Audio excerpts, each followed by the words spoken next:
মাছের প্রজননকাল এপ্রিল থেকে জুন পর্যন্ত হওয়ায় বন্ধ থাকে সমুদ্রে মাছ ধরা। অতিরিক্ত ট্রলার চলার কারণে সমুদ্রে মাছের যোগান কমে যাচ্ছে। মাছের উৎপাদন বাড়াতে প্রতি বছর 15 এপ্রিল থেকে 14 জুন 61 দিন সমুদ্রে ব্যান পিরিয়ড চালু করেছে কেন্দ্রীয় মৎস্য দপ্তর। মৎস্যজীবীদের দাবি, মাছের প্রজনন বাড়াতে এই সময়কাল যথেষ্ট নয়, তাই সময়সীমা বাড়িয়ে 180 দিন করার দাবি জানাচ্ছেন তারা।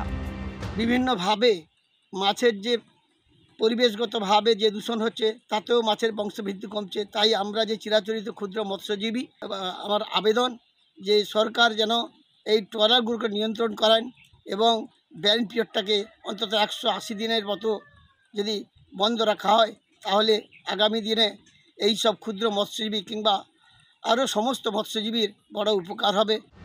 তামিলনাড়ু, ওড়িশার মতো উপকূলবর্তী রাজ্যগুলিতেও হস্তচালিত ছোট ছোট নৌকা ব্যান পিরিয়ডের আওতার বাইরে রাখা হয়। শুধুমাত্র পশ্চিমবঙ্গেই বন্ধ রাখা হয় হস্তচালিত নৌকাও। বাংলাতেও হস্তচালিত নৌকাগুলিকে ব্যান পিরিয়ডের আওতার বাইরে রাখার জন্য বিভিন্ন প্রশাসনিক দপ্তরের কাছে আবেদন জানিয়েছেন দক্ষিণবঙ্গ মৎস্যজীবী ফোরাম। প্রশাসনের বিভিন্ন স্তরে আমরা আবেদন জানিয়েছি। আমরা দপ্তরের সেক্রেটারি তাকেও চিঠি দিয়েছি।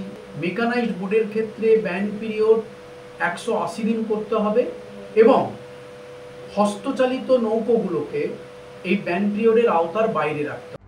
রাজ্য মৎস্য দপ্তরের কাছে আবেদন জানিয়েছেন মৎস্যজীবী সংগঠন, তবে বিষয়টি নিয়ে কোনো মন্তব্য করতে চায়নি কাঁথি মৎস্য দপ্তর।